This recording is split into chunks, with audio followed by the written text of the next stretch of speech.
The fabric on this for me is absolutely dreadful. I don't like it at all. It gets worse. Right, today we're going to talk about South Korea shirts. You were heavily involved in quite a big shift from 1998 to 2002, not just in switching out the material from whatever this is, but obviously the creation of a new identity, because it's gone from having the flag to then having the crest of a football association rather than just a nation.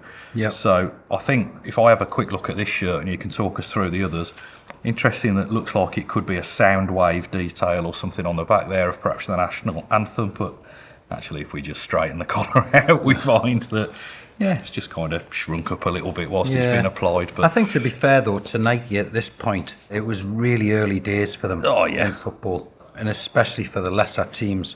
If you kind of turn that over, I would have imagined that would have actually been one of their team sports silhouettes. Yeah, definitely. I'm not even sure whether that would have been specifically designed for South Korea. It's even got a huge team which again is like their American heritage. Yeah. And I think these were the things that they were learning as they were going through as a progression of a brand, that they've got to be specific to that sport. But that is some leap in terms of one World Cup to the next. Yeah, when I look back at what I did at Nike, genuinely think, wow, would I have actually made those decisions now? But I probably would.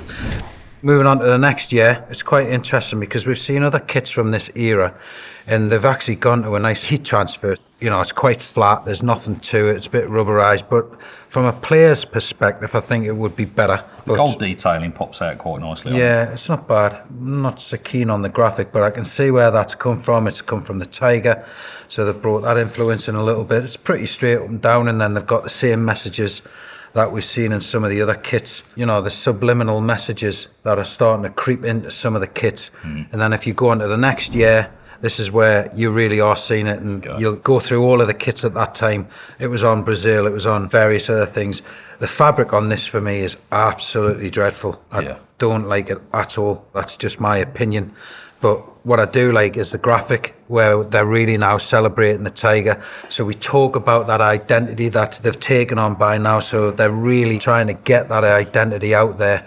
Then they're going to the next kit, which, it's got an interesting neckline, which kind of harks back to some of the feedback that I got, which was they always liked the collar. And they've gone to what we would call a Mandarin collar with a bit of piping detail around. Again, logos pretty straight up and down. The Nike logo's become a little bit bigger, so the marketing team really pushing that from a Nike perspective. But kind of the identity's gone a little bit on this one, I would say. It gets worse. If you come into the latest one, they've actually changed the colour of the crest. I can't help but thinking, was this a move? Because if you look at the away kit, it's actually black and white tiger stripes, which looks pretty dynamic. Yeah, I do like that. Yeah, that's quite nice. That's a nice little detail. It's similar to the other Nike shirts. So there was a bit of a template going on. The neckline's an absolute shocker on this one. Yeah, dreadful. Anybody with a hairy chest has got absolutely no chance. Yeah, but as far as 2022 is concerned, they're in an interesting group. Let's see what they come out with, because I'm not 100% sure whether they're going to be as successful as they have been in the past. But one thing I do think will happen is it'll be one of the most iconic shirts out there at the event. So we'll just have to wait and see what gets released later on in the year. Let's hope so. All the components are there to design a great shirt for a World Cup. Yeah, definitely. So fingers crossed. Fingers crossed we'll see something really cool.